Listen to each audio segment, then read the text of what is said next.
নমস্কার। শুরু হচ্ছে জ্যোতিষ ক্লাস।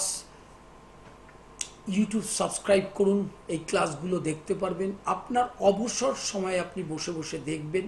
এই অনুষ্ঠানগুলো জ্যোতিষীদের উদ্দেশ্যে, সাধারণ মানুষের উদ্দেশ্যে, এবং জ্যোতিষীদের খুব ভালো করে ট্র্যাডিশনাল অ্যাস্ট্রোলজিটা শেখা দরকার। সেই জন্য এই ক্লাসগুলো ফলো করলে সাধারণ মানুষ তো উপকৃত হবেনই, জ্যোতিষীরাও উপকৃত হবেন। আজকের যে আলোচনার বিষয় সেটা হচ্ছে শনির দৃষ্টি। শনি শুনলেই একটা আতঙ্কিত হওয়া, শনি দৃষ্টি শুনলে আরও আতঙ্কিত হওয়া, কিন্তু এই আতঙ্ক হওয়া কোনো কথাই নয়, আতঙ্কগ্রস্তর বিষয়ই নয়। আগে আপনাকে জানতে হবে শনির দৃষ্টি, এটা শুনলে আপনার কি মনে হয় যে শনির দৃষ্টি খুব খারাপ? এটাই তো মনে হয়।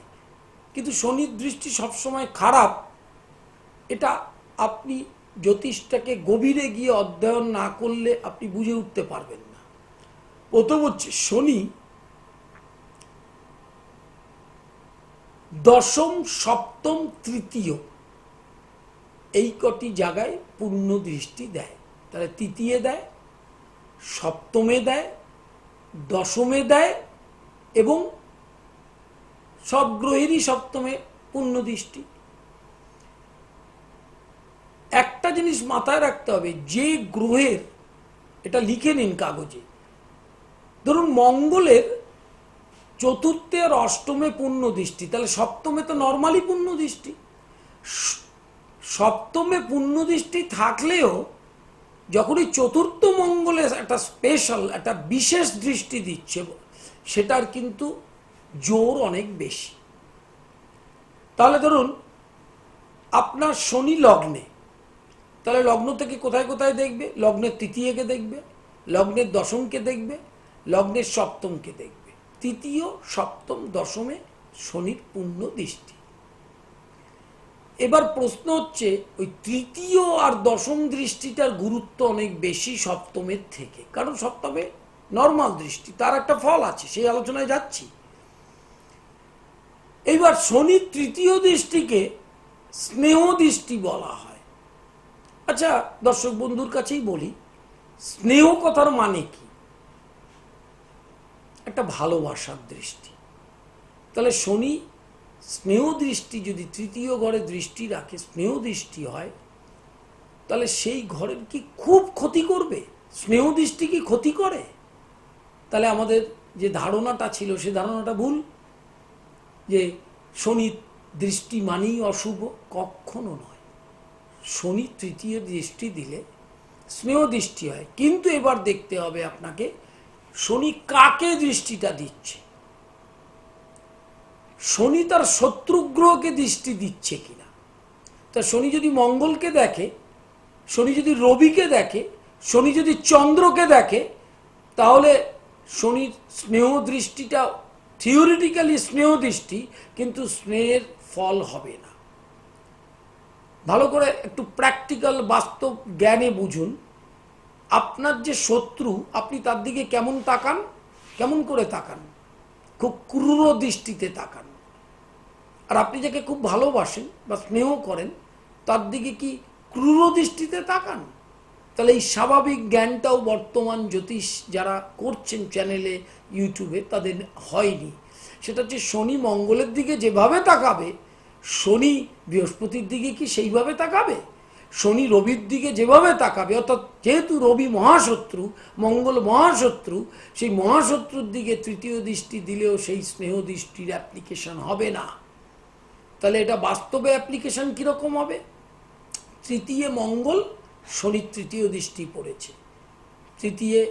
তৃতীয় ঘর থেকে কিসের বিচার? উদ্যোগ, ভাই বোন, প্রতিবেশী, সেই উদ্যোগগুলো, এমনকি ভাই বোনের মৃত্যু পর্যন্ত সেই শনি তৃতীয় দৃষ্টি দিয়ে করাতে পারে। তাহলে স্নেহ দৃষ্টি কথার অর্থ স্নেহের গ্রহ থাকতে হবে। অর্থাৎ শনি যদি, ওখানে যদি বৃহস্পতি থাকে, ওখানে যদি শুক্র থাকে, ওখানে যদি বুধ থাকে, তাহলে শনির তৃতীয় দৃষ্টি আপনার ওই তৃতীয় ভাবের কোনো ক্ষতি করবে না। এইবারে আসছি, এই দৃষ্টি কোন ভাবে কি ক্ষতি করে। ভাবটার ক্ষতি করতে পারে। তো ধরুন আপনার সপ্তমে মঙ্গল, তাহলে সপ্তমে মঙ্গল, অষ্টমপতি সপ্তমে, শনি লগ্ন থেকে সপ্তমকে দেখছে, অথবা তৃতীয় দশমে দৃষ্টি দিয়েছে, অথবা সপ্তম ঘরে মঙ্গল শনি দৃষ্ট, সেটা দৃষ্টটা তৃতীয় হতে পারে, দশমও হতে পারে, সপ্তমও হতে পারে। তাহলে সেই ক্ষেত্রে কি হবে? সপ্তমে মঙ্গল মাঙ্গলিক এবং দাম্পত্য অশান্তির একটা যোগ। এবার শনির ওই ক্রূর দৃষ্টি পড়ায় একদম দাম্পত্য চূড়ান্ত অশান্তি হয়ে সর্বনাশ হবে। তখনই তাকে প্রতিকার করতে হয়। অর্থাৎ শনি যখন মঙ্গলকে দৃষ্টি দেবে তখন মঙ্গলের প্রতিকার দরকার, কারণ মঙ্গল দুর্বল হয়ে যাচ্ছে, তো মঙ্গলটা শেষ হয়ে যাচ্ছে শত্রুর দৃষ্টিতে, শনির কিছু হচ্ছে না, এবং সেই জন্য শনির প্রতিকার তখন প্রয়োজন নেই। এবার শনি কারো বৃহস্পতি ধনস্থানে, শনি অষ্টমে, তাহলে শনি বৃহস্পতিকে দৃষ্টি দিচ্ছে, তাহলে শনির সাথে বৃহস্পতির দৃষ্টি বিনিময়ে গুরু শৌরী হয়। তাহলে শনির দৃষ্টি যদি খুব খারাপই হয়, তাহলে বৃহস্পতির ধনস্থানে দৃষ্টি দিলে তার ধন বৃদ্ধি হবে, অতুল ঐশ্বর্যের অধিকারী হতে পারে। তাহলে এক্ষেত্রে শনি বৃহস্পতি মিত্র গ্রহকে দেখার জন্য কি শনির দৃষ্টি খুব খারাপ? তার মানে আমরা সাবজেক্টটাকে আয়ত্ত করতে পারিনি, সাবজেক্টটাকে বুঝিনি। যেরকম খনার একটি বচন আছে, দেখবেন, লগ্নে থাকে গলা কাটা, সঙ্গে চলে শতেক বেটা। আপনি কোনো জ্যোতিষীকে জিজ্ঞেস করবেন তো সেটা কি জিনিস, শতেক বেটাটা কি? 100 জন ছেলে মেয়ে হয়েছে তার নাকি? লগ্নে থাকে গলা কাটা, সঙ্গে চলে শতেক বেটা, মানে হচ্ছে প্রচুর মানুষের সাথে আপনি যুক্ত থাকবেন, পাবলিক ডিলিংসের সাথে যুক্ত থাকবেন। সেটা রাজনৈতিক নেতা হতে পারে, জ্যোতিষী হতে পারে, লয়ার হতে পারে, সদ্গুরু ভগবান হতে পারেন। তাহলে এই যে ব্যাখ্যাটা, শনির দৃষ্টি আছে অমুক ঘরে বলেই আপনারা ভেঙে পড়লেন, এটা ভেঙে পড়ার কোনো জায়গাই নেই। সেই জন্যই বুঝুন, শনি ধনস্থানে দৃষ্টি দিয়েছে, সেই ধনস্থানে, যেই ধনস্থানে বৃহস্পতি আছে সেখানে সেই শনির দৃষ্টি অমৃতের মতো কাজ করবে, কারণ বৃহস্পতি তার মিত্র এবং বৃহস্পতি শনির সঙ্গে গুরু শৌরী হয়েছে, সেখানে ধনহানি হবে না, ধন বাড়বে। এবার দেখুন, কারো ধনস্থানে রবি বা অষ্টমে রবি বা সপ্তমে রবি, চতুর্থে রবি, শনি দ্বিতীয় রয়েছে, অথবা শনি তৃতীয় দশম সপ্তম দৃষ্টি পড়েছে ওই রবির ওপর। ছোট্টর মধ্যে দেখুন, চতুর্থে রবি থাকলে তার হার্টের প্রবলেম হতে পারে, যদি তুঙ্গি না হয়, মিত্র গ্রহ যুক্ত না হয়। এবার শনি তৃতীয় দৃষ্টি যদি পড়ে তখন কিন্তু স্নেহ দৃষ্টি হলো না, কারণ দেখছে কাকে? রবিকে, তো মহাশত্রুকে দেখছে। তখন ওই শনি রবিকে এতটাই ক্ষতিগ্রস্ত করবে যে আপনার হার্টের চরম প্রবলেম নিয়ে আসবে, এবং সেখান থেকে হৃদরোগ তৈরি হয়ে আপনি এক্সপায়ারও করতে পারেন। এবার রবি সপ্তমে সাধারণত রবি থাকলে দাম্পত্য শান্তি থাকে না, চূড়ান্ত অশান্তি, ডিভোর্স হতে পারে। ওখানে যদি শনি দৃষ্টি দেয় সপ্তম বা তৃতীয় বা দশম, তাহলে কিন্তু ওই সপ্তম ভাবে কিছুতেই সে দাম্পত্য শান্তি দেবে না। এবার কর্মভাবে আসুন, কারো বুধ, বৃহস্পতি, শুক্র দশমে কর্মভাবে,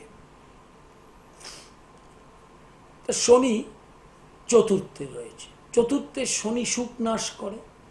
চতুর্থে শনির উপর ট্র্যাডিশনাল অ্যাস্ট্রোলজির ক্লাস আমি করিয়েছি এবং সেটা ইউটিউবে আছে। তাহলে শনি ওই দশম ঘরটাকে দৃষ্টি দেবে। তা দশম ঘরে বুধ, শুক্র, শনির মিত্র গ্রহ থাকলে যদি শনি দৃষ্টি দেয়, চতুর্থে শনির চতুর্থ ভাবের ক্ষতি করবে, দশম ভাবের তো ক্ষতি করবে না, কর্মের তো চূড়ান্ত কোনো ক্ষতি করবে না, সে সরকারি চাকরিও পেতে পারে। অতএব আপনাদের এই যে ধারণাটা শনির দৃষ্টি মানেই ভুল, শনির দৃষ্টি মানেই অশুভ, শনির দৃষ্টি মানেই ছাড়খাড় হওয়া, কখনোই সেটা নয়। শনি দৃষ্টি কোথায় দিচ্ছে এটা দেখতে হবে, কোন ভাবে। সেই ভাবাধিপতির সাথে শনির শত্রুতা আছে কিনা এগুলো নজর রাখতে হবে। ঘা হলেই তো সেই ঘাটা ক্যান্সার নয়। এবার ওই শনি দশমভাবে দৃষ্টি দিয়ে কর্মভাবে চরম উন্নতি করতে পারে। যেরকম আপনাকে বলি, বৃষ লগ্নে শনি রাজ্যকারক, নবমপতি দশমপতি, যদি দশমে থাকে তাহলে চূড়ান্ত কর্মের উন্নতি করতে পারে। তাহলে ওই শনি বৃষ লগ্নের দ্বাদশে দৃষ্টিটা দিচ্ছে, তৃতীয় দৃষ্টিটা। তৃতীয় কেন? তৃতীয় দৃষ্টি মেষে পড়ছে, তাহলে মেষ তো নিচস্থ শনির জায়গা, তাহলে তার নিজ ক্ষেত্রে তৃতীয় দৃষ্টিটা অত্যন্ত অশুভ হবে। চাকরির সাথে তার অর্থ থাকবে না, ঋণেও চূড়ান্ত জড়িয়ে পড়তে পারে। তাহলে চাকরি পাওয়ার জায়গাটায় শনি কিন্তু সমস্যা তৈরি করলো না, তৈরি করলো কোথায়? শনি ওই মেষে দৃষ্টি দিয়ে তার ব্যয়, অতিরিক্ত ব্যয় হেতু ঋণে জড়িয়ে সর্বশান্ত করতে পারে।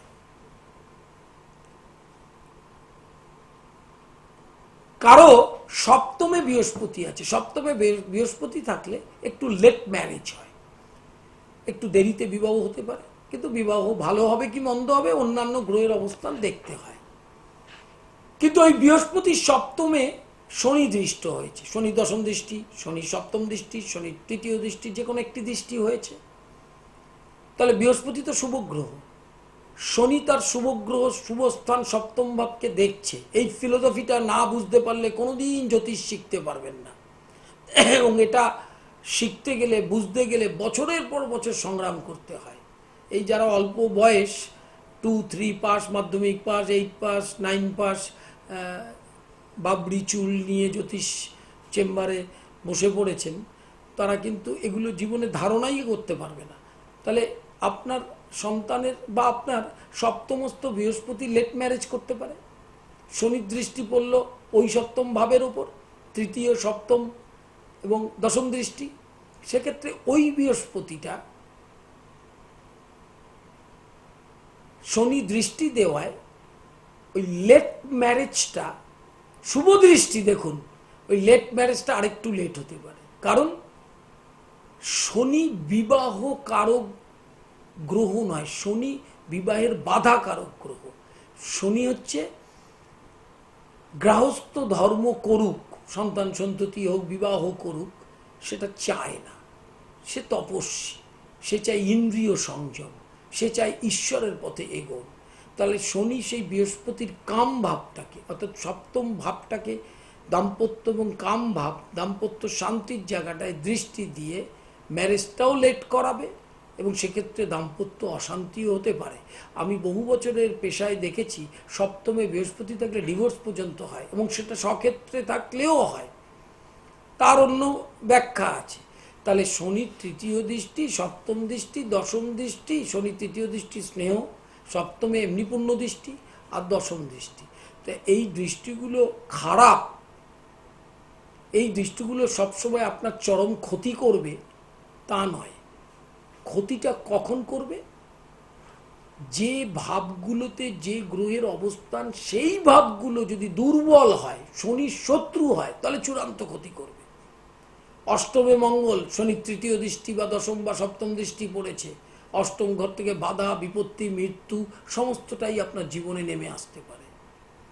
আবার চতুর্থে বৃহস্পতি, শনি তৃতীয়, দশম বা সপ্তম দৃষ্টি পড়েছে, প্রচুর সম্পত্তি হতে পারে, মানসিক বল অনেক বেশি বাড়তে পারে, আধ্যাত্মিকতায় প্রবেশ করতে পারেন। কারণ আধ্যাত্মিকতায় প্রবেশ করতে গেলে আগে 4th হাউস দেখতে হয়। কেন? ঈশ্বরের প্রতি মন আকৃষ্ট করে, যে দেহ না, মনটা দরকার। তাহলে মনের মালিক 4th হাউস, সেই 4th হাউসে বৃহস্পতি থাকলে ধর্মকারক গ্রহ, ধর্ম করাবে। এবং শনি যেহেতু ধর্মের সাথে যুক্ত একটি গ্রহ, সেহেতু ওই শনি ওই বৃহস্পতিকে দৃষ্টি দিলে তার মনের মধ্যে চূড়ান্ত একটা আধ্যাত্মিক স্ফূর্তি বলুন, আধ্যাত্মিক চেতনা বলুন, সেইটা বৃদ্ধি পেতে পারে। শনির দৃষ্টি পঞ্চম ঘরে। এর মধ্যে একটি কথা বলে রাখি, পঞ্চম ঘরে রাহু দৃষ্টি দিলে ফোর্সলি অ্যাবর্শন হয়। স্বামী স্ত্রীর সন্তান হলো, ভ্রূণ আসার পরে প্ল্যানিং করলো সন্তান রাখবো না, এবং দুজনে মিলে ডাক্তারের কাছে গিয়ে নষ্ট করলো। এটা রাহু করায়, শনি নয়। তাহলে শনি কি করায়? পঞ্চম ঘর যদি শনির নিচস্থ ঘর হয়, শনির যদি সেখানে দৃষ্টি থাকে, সেখানে যদি শুভ গ্রহ না থাকে, শনির শত্রু গ্রহ থাকে, তাহলে তার গর্ভনাশ হবে, বা সন্তান হবে। যদি বৃহস্পতি থাকে তাহলে হবে, যদি শুক্র থাকে তাহলে হবে, যদি বুধ থাকে তাহলে হবে না। কেন? বুধ নপুংসক গ্রহ, আর শনিও নপুংসক গ্রহ। তাহলে নপুংসক গ্রহকে নপুংসক গ্রহ দৃষ্টি দিলে তার সন্তান হওয়ার সম্ভাবনা নেই বললেই চলে। এটা একটি বন্ধা যোগ। তাহলে শনি পঞ্চমে দৃষ্টি শুভ গ্রহ থাকলে যদি দেয়, তাহলে মন্ত্রের গুপ্তি হতে পারে, অর্থাৎ মন্ত্র জপে আপনি শান্তি পেতে পারেন, শক্তি সাধনার দিকে মন যেতে পারে, অল্প বয়সে দীক্ষা নেওয়ার মানসিকতা হতে পারে। আর ওই শনি যদি পঞ্চমে, ধরুন কারো রবি আছে, কারো মঙ্গল আছে, কারো শনি শত্রু গ্রহ বসে আছে, সেখানে শনি যদি তৃতীয়, সপ্তম, দশম দৃষ্টি দেয়, তাহলে সেক্ষেত্রে তার লোয়ার অ্যাবডোমেন অপারেশন, শনি অপারেশনের কারক, এবং পঞ্চমভাবে লিভারটাকে চূড়ান্তভাবে ক্ষতি করা, গ্যাস, অ্যাসিডিটি, অম্বল এবং কোলাইটিস, মানে পেটের পুরো রোগে আপনি ক্ষতবিক্ষত হয়ে যাবেন। আরেকটি বিষয় কি, শনি যেখানে দৃষ্টি দেয়, যদি তার শত্রু গ্রহকে দৃষ্টি দেয়, তৎক্ষণাৎ তার প্রতিকারটা আগে করবেন।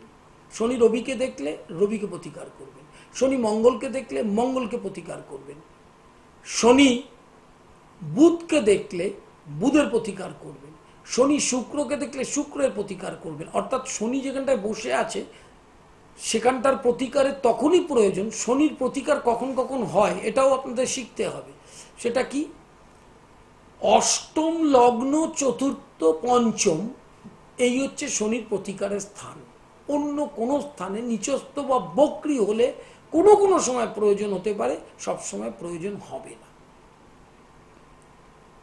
শনির কুপিত দৃষ্টি যদি সেই শনির পাপগ্রহের ওপর পড়ে, সেক্ষেত্রে শনির ইষ্টদেবী দক্ষিণা কালীর কবচ, মহাকালী যন্ত্রম, হনুমান কবচ যন্ত্রম আর দক্ষিণা কালীর কবচ পাঠ। এছাড়া একটু কঠিন হবে আপনাদের পক্ষে, দক্ষিণা কালীর কর্পূর মাধ্যম স্তোত্রম আছে, কালী পূজা পদ্ধতি বইয়ের শেষে পাবেন। সেই কর্পূর মাধ্যম স্তোত্র পাঠ করলে গ্রহ শান্তি হবে, স্থির চিত্ত হবে, অর্থনৈতিক ধনক্ষয় আটকাবে, গৃহে শান্তি থাকবে। শনিবার সাত্ত্বিক আহার গ্রহণ করবেন, নিরামিষ খাওয়াই উচিত। কারণ শনি যদি কুপিত হয়, কুপিতভাবে দৃষ্টি দেয় কোনো হাউসে, হাউসটা কোথায়? যদি ফোর্থ হাউস, চতুর্থ ঘরে দৃষ্টি দেয়, তাহলে বিদ্যা ছাড়খাড় করবে যদি শত্রু গ্রহ থাকে সেখানে। যদি পঞ্চম ঘরে থাকে, পঞ্চম তার শত্রু ঘর হয়, শত্রু গ্রহ থাকে, তাহলে প্রতিভা নষ্ট করে দেবে। ষষ্ঠে থাকলে, ষষ্ঠে শনি দৃষ্টি দিলে দীর্ঘমেয়াদী রোগ শনি করায়। বাতে ভুগছেন, কোমা স্টেজে রয়েছেন, রোগ সারছে না, সেক্ষেত্রে শনি ষষ্ঠে দৃষ্টি দিলে চূড়ান্ত সমস্যা তৈরি করতে পারে। শনি সপ্তমে দৃষ্টি দিলে দাম্পত্য শান্তি থাকবে না, মেন্টাল বন্ডিং থাকবে না, মানসিক বোঝাপড়া থাকবে না। শনি একাদশে যদি দৃষ্টি দেয়, সেক্ষেত্রে আয় বৃদ্ধি হবে। দশমে দৃষ্টি হলে পরিশ্রম করিয়ে কর্ম করবে, কারণ শনি ক্লেশ সহ্য করায়, ক্লেশ অর্থাৎ কষ্ট করে, প্রচুর দূরে সকালবেলা অফিস যাচ্ছেন, আবার ফিরছেন, ফিরেই পরবেলা ভোরবেলা চলে যাচ্ছেন, এই যে কষ্ট জীবনের, এটি শনি করায়। অতএব শনির দৃষ্টির যে অ্যানালিসিসটা যতটা আরও মানে এরকম অনেক ঘন্টা ধরে বললেও শেষ হবে না, সেই অ্যানালিসিসটা বোঝার চেষ্টা করবেন। এবং কখনোই ভাববেন না যে শনির দৃষ্টি মানেই অশুভ, শনির দৃষ্টি মানেই শুভ। সার্কামস্ট্যান্সেস অনুযায়ী দৃষ্টির আপনাকে বুঝতে হবে। ধরুন শনি নবমে, রবি নবমে, শনি দৃষ্ট হয়েছে, শনির তৃতীয় দৃষ্টি, শনির সপ্তম দৃষ্টি বা শনির দশম দৃষ্টি পড়েছে নবম ঘরে। তো নবম ঘরে রবি পিতৃকারক গ্রহ, পিতৃস্থানে থাকলে পিতার অকাল মৃত্যু হয়, এবং শনির দৃষ্টি পড়লে অনেকেরই দেখবেন বাবার অকাল মৃত্যু হয়। সেক্ষেত্রে কিন্তু 9th রবি থাকলে মৃত্যু হতে পারে, এবং মৃত্যু হওয়ার সঙ্গে সঙ্গে 9th ঘরটা কি, দর্শনটা কি, ভাগ্য। তা কারো যদি বাবা সংসারের একটা দণ্ডমুণ্ডের কর্তা, তার অর্থ রোজগার, তার প্রতিষ্ঠার পেছন সঙ্গেই জড়িত সংসারটা, অকাল মৃত্যু হয়, তাহলে তার সেই পরিবারে একটা বিষাদময় ছায়া নেমে আসে। তো সেই শনি কিন্তু ওই রবি দৃষ্ট হলে, ওই 9th রবি, 9th হাউসটার ওপর রবি থাকলে, মঙ্গল থাকলে, শনি তৃতীয় দৃষ্টি, সপ্তম দৃষ্টি বা দশম দৃষ্টি পড়লে সেক্ষেত্রে কিন্তু পিতার অকাল মৃত্যু বা গুরুজনহানি বা দাদু এই ধরনের সমস্যা হতে পারে, চরম হাঁটুতে সমস্যা হতে পারে, এবং তীর্থ ভ্রমণ বা যে সমস্ত প্রকৃতির সাথে ঘুরলে পরে আপনার মানসিক উৎফুল্লতা হতে পারে, সেই জায়গাগুলোতে আপনাকে শনি কখনোই এমন পরিস্থিতির মধ্যে ফেলে রাখবে যে আপনি ঘুরতে যেতে পারবেন না। অর্থাৎ 9th তীর্থভ্রমণ করতে পারবেন না, আপনার সময়কালে দীক্ষা হবে না, অর্থাৎ আপনার সবকটাই শুভ কর্ম, সৎ কর্মে বাধা হবে। এবং এটার কারণটা কি? কারণটা একটাই, সেটা হচ্ছে সেই প্রারব্ধ কর্ম। প্রারব্ধ কর্মের উপর রাশিচক্র তৈরি হয়। শ্রীকৃষ্ণের রাশিচক্র, বঙ্কিমচন্দ্রের রাশিচক্র, রবীন্দ্রনাথের রাশিচক্র, লতা মঙ্গেশকরের রাশিচক্র আর আপনার আমার রাশিচক্র এক নয়। তো কেন এক নয়? প্রারব্ধ কর্ম থেকে রাশিচক্রটা তৈরি হয়ে আসে। তাহলে আপনি প্রশ্ন করবেন জ্যোতিষীরা কি করে? জ্যোতিষীরা ওই রাশিচক্রটা অ্যানালিসিস করে। যে বললাম, ডাক্তার শরীর রোগ ব্যাধি থেকে মুক্তি দেয়, কিন্তু শরীরটা তৈরি করে ভগবান সৃষ্টিকর্তা, রোগও তৈরি করে ভগবান, আর ডাক্তারও তৈরি করে ভগবান। ডাক্তারই, সেই ভগবানই ডাক্তারের ভেতরে থেকে শরীরের সেবা করিয়ে নেয়। ইউটিউব চ্যানেল সাবস্ক্রাইব করুন, অনলাইন বুকিং করুন, দেখতে থাকুন এই অসাধারণ ক্লাসগুলো, যেটা আপনাকে অনেক উপকার করবে। নমস্কার।